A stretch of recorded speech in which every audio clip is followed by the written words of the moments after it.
परमात्मने नमः। ओम श्री परमात्मने नमः। आदरणीय भक्तजनों, सादर प्रणाम। हम आज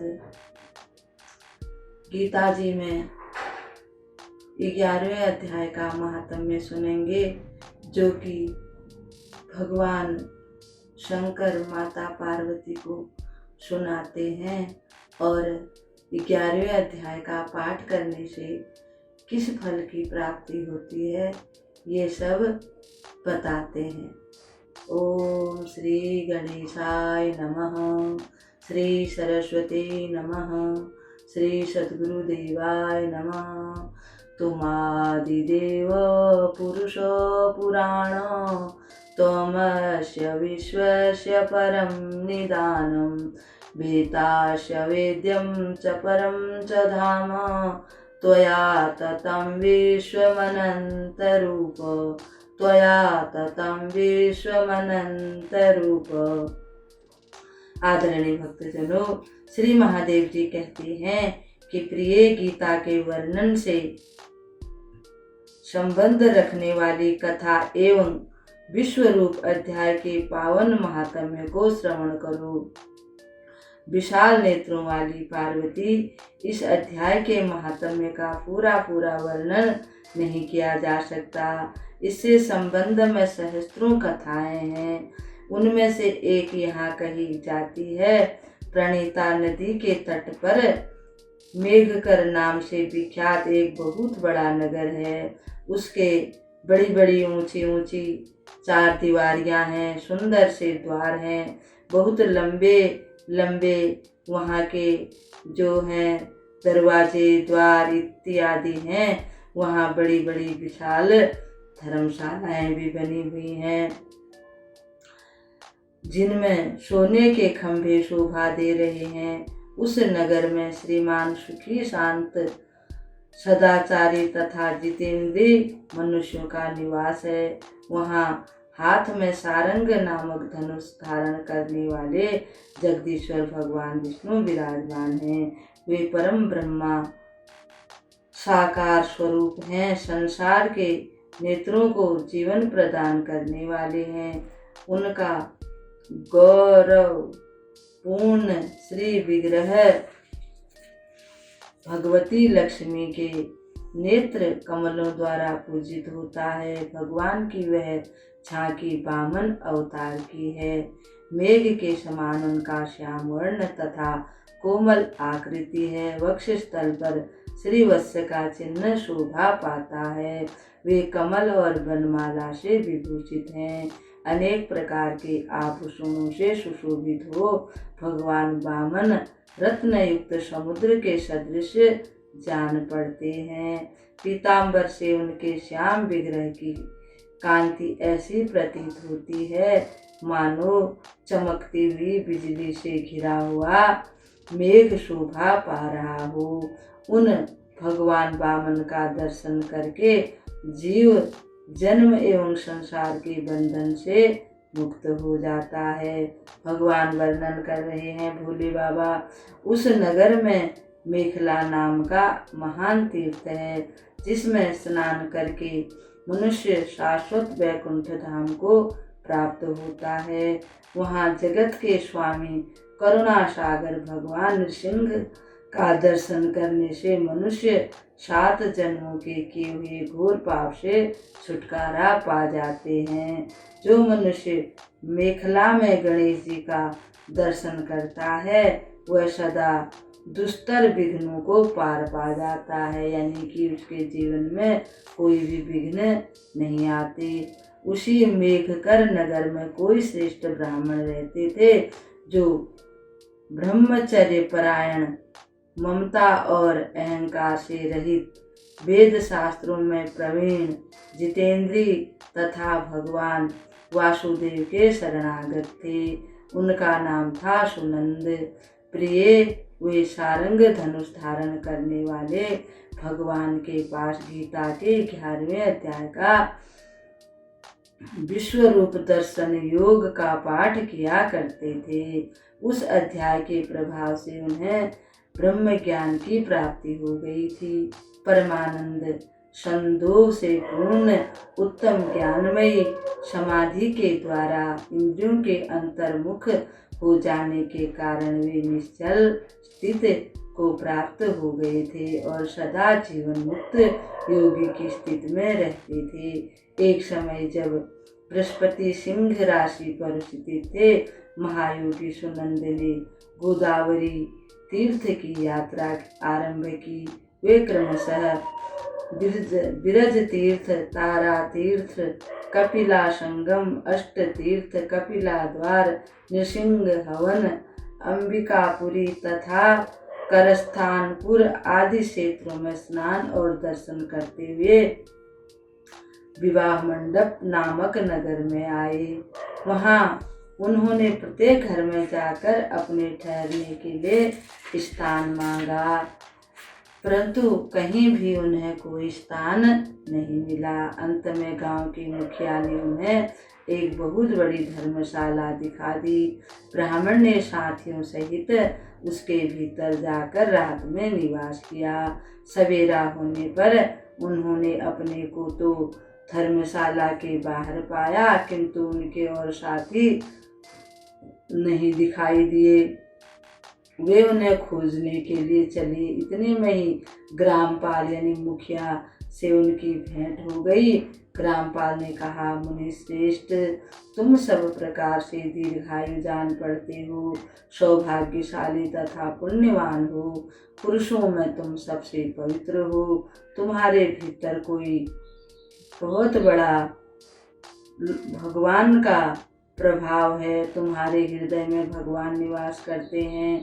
तुम्हारे साथी कहाँ गए और कैसे इस भवन से बाहर हुए, इसका पता लगाओ।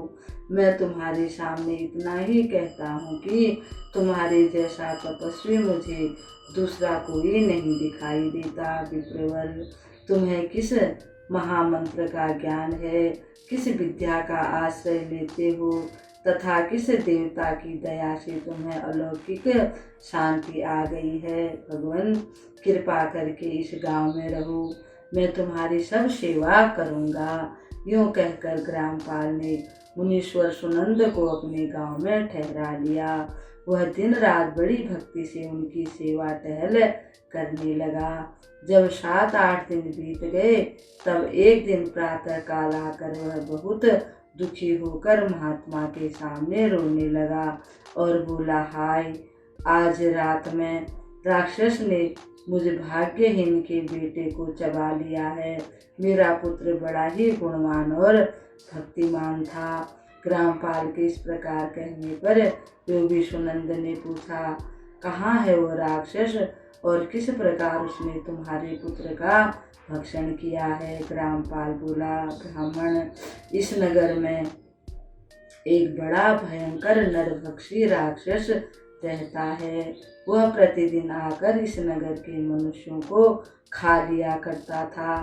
तब एक दिन समस्त नगरवासियों ने मिलकर उससे प्रार्थना की, राक्षस, तुम हम सब लोगों की रक्षा करो, हम तुम्हारे लिए भोजन की व्यवस्था कर देते हैं। यहाँ बाहर के जो पथिक रात में आकर ठहरेंगे, तुम उनको खा जाना। इस प्रकार नागरिक मनुष्यों के गांव के मुझ मुखिया द्वारा इस धर्मशाला में भेजे हुए पथिकों को ही राक्षस का आहार निश्चित किया गया।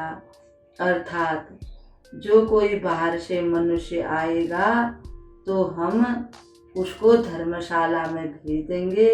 यह काम जो ग्राम के मुखिया हैं वो करेंगे। राक्षस, तुम उन्हीं बाहर से आने वाले पथिकों को ही खाना और इस गांव के किसी को भी नहीं खाना, ऐसा निश्चय किया गया।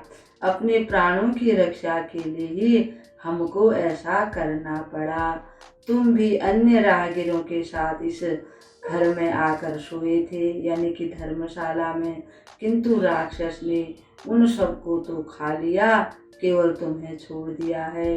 हे ब्राह्मण देवता, तुम में ऐसा क्या प्रभाव है, इस बात को तुम ही जानते हो। इस समय मेरे पुत्र का एक मित्र आया था, किंतु मैं उसे पहचान न सका। वह मेरे पुत्र को बहुत ही प्रिय था, किंतु अन्य राहगीरों के साथ उसे भी मैंने उसी धर्मशाला में भेज दिया। मेरे पुत्र ने जब सुना कि मेरा मित्र भी उसमें प्रवेश कर गया है, तब वह उसे वहां से ले आने के लिए गया, परंतु राक्षस ने उसे भी खा लिया। आज सवेरे मैंने बहुत दुखी होकर उस पिशाच से पूछा, ओ दुष्टात्मन, तूने रात में मेरे पुत्र को भी खा लिया। तुम्हारे पेट में पड़ा हुआ मेरा पुत्र जिससे जीवित हो सके, ऐसा कोई उपाय यदि हो तो बता। राक्षस ने कहा, ग्रामपाल, धर्मशाला के भीतर घुसे हुए तुम्हारे पुत्र के न जानने के कारण मैंने भक्षण किया है। अन्य पथिकों के साथ तुम्हारा पुत्र भी अनजान में ही मेरा ग्रास बन गया है। वह मेरे उदर में जिस प्रकार जीवित और रक्षित रह सकता है, वह उपाय स्वयं विधाता ने ही कर दिया है। जो ब्राह्मण सदा गीता के 11वें अध्याय का पाठ करता हो, उसके प्रभाव से मेरी मुक्ति होगी और मरे हुए जितने भी मैंने जिनको खा लिया था वे जीवित हो जाएंगे। यहाँ कोई ब्राह्मण रहते हैं जिनको मैंने एक दिन धर्मशाला से बाहर कर दिया था। वे निरंतर गीता के 11वें अध्याय का जप किया करते हैं। इस अध्याय के मंत्र से 7 बार अभिमंत्रित करके यदि वे मेरे ऊपर जल का छींटा दे दे तो निसंदेह मेरा शाप से उद्धार हो जाएगा। इस प्रकार उस राक्षस का संदेश पाकर मैं तुम्हारे निकट आया हूँ। ब्राह्मण ने पूछा, ग्रामपाल, जो रात में सोए हुए मनुष्यों को खाता है वह प्राणी किस पाप से राक्षस हुआ है? ग्रामपाल बोला, ब्राह्मण देवता, पहले इस गांव में कोई किसान ब्राह्मण रहता था। एक दिन वह अपने खेती की क्यारियों की रक्षा करने में लगा था। वहां से थोड़ी ही दूर पर एक बहुत बड़ा गिद्ध किसी राही को मारकर खा रहा था। उसी समय एक तपस्वी कहीं से आ निकले, जो उस राही को बचाने के लिए दूर से ही दया दिखाते हुए ठहर जा ऐसे कहते हुए गिद्ध आ रहे थे। गिद्ध उस राही को खाकर आकाश में उड़ गया। तब तपस्वी ने कुपित होकर उस किसान से कहा, ओ दुष्ट हल वाले, तुझे धिक्कार है, तू बड़ा ही कठोर और निर्दयी है।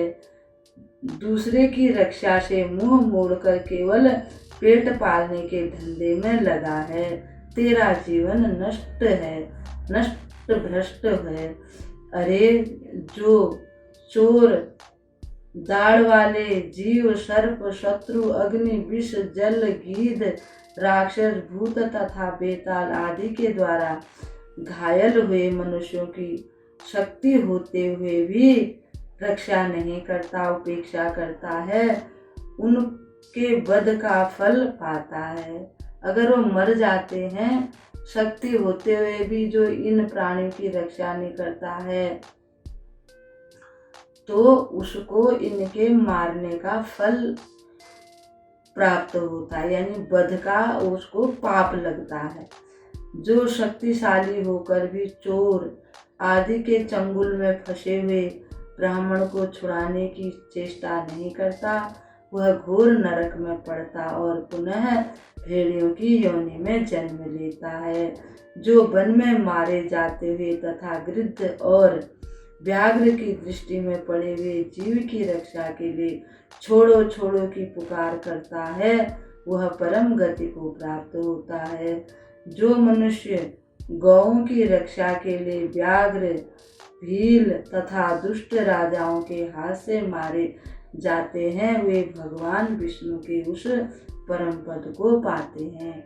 यानी जो गाय की रक्षा करता है, जैसे गाय को कभी शेर या कोई और पकड़ रहा है, तो वे अगर रक्षा करते हैं तो वे भगवान के धाम को जाते हैं। ब्राह्मण देवता कहते हैं, जो योगियों के लिए भी दुर्लभ है। सहस्त्र अश्वमेध और 100 वाजपेयी यज्ञ मिलकर शरणागत रक्षा की 16वीं कला के बराबर भी नहीं हो सकती। यानी कि ब्राह्मण देवता कहते हैं, जो शरणागत हो गया है उसकी रक्षा करना परम धर्म है। दीन तथा भयभीत जीव की उपेक्षा करने से पुण्यवान पुरुष भी समय आने पर कुंभीपाक नरक में पकाए जाते हैं। तूने दुष्ट गिद्ध के द्वारा खाए जाते हुए राही को देखकर उसे बचाने में समर्थ होते हुए भी जो इसकी रक्षा नहीं की, इससे तू निर्दयी जान पड़ता है, अतः तू राक्षस हो जा। इस प्रकार का श्राप दे दिया उस साधु बाबा ने उस किसान ब्राह्मण को कि तू समर्थ तो था उनको बचाने के लिए, परंतु तूने कुछ भी नहीं किया, इसलिए अब तू भी राक्षस बन जा। हलवाला बोला, महात्मन, मैं यहाँ उपस्थित अवश्य था, किंतु मेरे नेत्र बहुत देर से खेत की रक्षा में लगे थे, अतः पास होने पर भी गिद्ध के द्वारा मारे जाते हुए इस मनुष्य को मैं नहीं जान सका। मैंने उसकी तरफ देखा ही नहीं, इसलिए मुझे पता ही नहीं चला कि क्या हो रहा है। अतः मुझ दीन पर आपको अनुग्रह करना चाहिए। तपस्वी ब्राह्मण ने कहा, जो प्रतिदिन गीता के 11वें अध्याय का जप करता है, उस मनुष्य के द्वारा अभिमंत्रित जल जब तुम्हारे मस्तक पर पड़ेगा, उस समय तुम्हें सांप से छुटकारा मिल जाएगा। यह कहकर तपस्वी ब्राह्मण चले गए और वह हलवाला राक्षस हो गया। अतः हे ब्राह्मण देवता, तुम चलो और 11वें अध्याय से तीर्थ के जल को अभिमंत्रित करो, फिर अपने ही हाथ से उस राक्षस के मस्तक पर उसे छिड़क दो। ग्रामपाल की यह सारी प्रार्थना सुनकर ब्राह्मण का हृदय करुणा से भर आया। वे बहुत अच्छा कहकर उसके साथ राक्षस के निकट गए। वे ब्राह्मण योगी थे। उन्होंने विश्वरूप दर्शन नामक 11वें अध्याय से जल अभिमंत्रित करके उस राक्षस के सिर पर डाला। गीता के 11वें अध्याय के प्रभाव से वह शाप से मुक्त हो गया। उसने राक्षस देह का परित्याग करके चतुर्भुज रूप धारण कर लिया तथा उसने जिन सहस्त्रों पथिकों का भक्षण किया था, वे भी शंख चक्र एवं गदा धारण किए हुए चतुर्भुज रूप हो गए। तत्पश्चात वे सभी विमान पर आरूढ़ हो गए, यानी विमान में बैठ गए। इतने ही में ग्रामपाल ने राक्षस से कहा, निशाचर, मेरा पुत्र कौन है, उसे दिखाओ।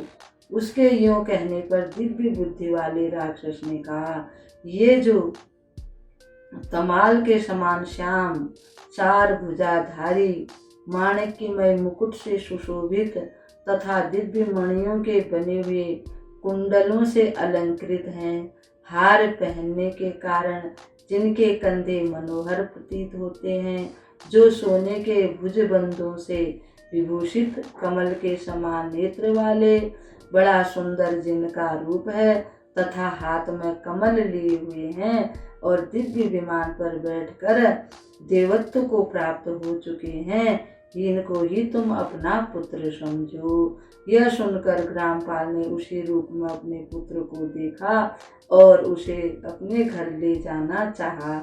यह देख उसका पुत्र हंस पड़ा और इस प्रकार कहने लगा। पुत्र बोला, ग्रामपाल, कई बार तुम भी मेरे पुत्र हो चुके हो। पहले मैं तुम्हारा पुत्र था, किंतु अब देवता हो गया हूँ। इन ब्राह्मण देवता के प्रसाद से वैकुंठ धाम को जाऊंगा। देखो, यह निशाचर भी चतुर्भुज रूप को प्राप्त हो गया। 11वें अध्याय के महात्म्य से यह सब लोगों के साथ श्री विष्णु धाम को जा रहा है। अतः तुम भी इन ब्राह्मण देव से गीता के 11वें अध्याय का अध्ययन करो। और निरंतर उसका जप करते रहो। इसमें संदेह नहीं कि तुम्हारी भी ऐसी ही उत्तम गति होगी। जो गीता के 11वें अध्याय का निरंतर पाठ करेंगे वो सीधे भगवान विष्णु के धाम को जाएंगे। इसमें बिल्कुल भी संदेह करने की गुंजाइश नहीं है, ऐसा वह ग्रामपाल का पुत्र कहता है।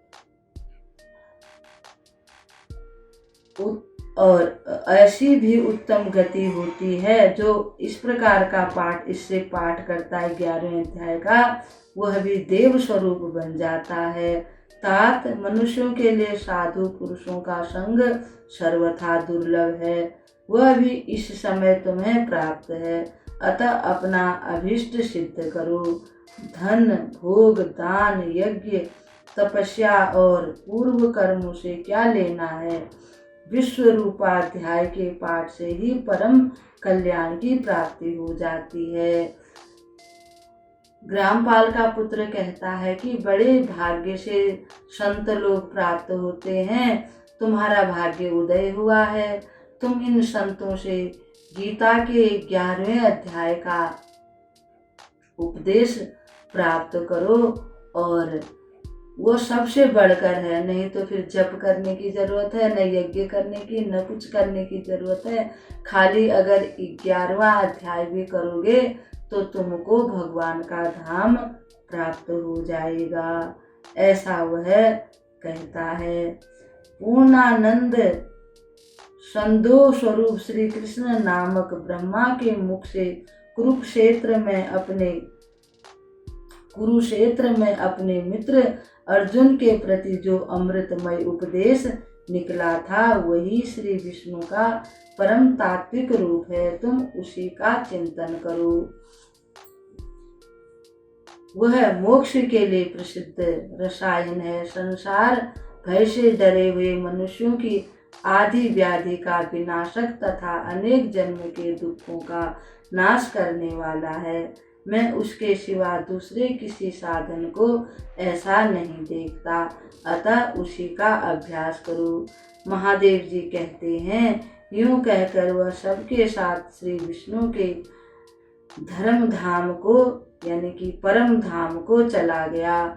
तब ग्रामपाल ने ब्राह्मण के मुख से उस अध्याय को पढ़ा। फिर वे दोनों ही उसके महात्म्य से विष्णु धाम को चले गए। पार्वती इस प्रकार तुम्हें 11वें अध्याय की महात्म्य कथा सुनाई है। इसके श्रवण मात्र से महान पातकों का नाश हो जाता है। बोल श्री कृष्ण भगवान की जय। बोल श्री बांके बिहारी लाल की जय। जय जय श्री राधा रमण, जय जय नवल किशोर, जय गोपी चित चोर प्रभु, जय जय माखन चोर, जय जय माखन चोर। भक्त भक्ति भगवंत गुरु, चतुर नाम बपुए, इनके पद बंदन किए, नाशत विघ्न ने, नाशत विघ्न ने।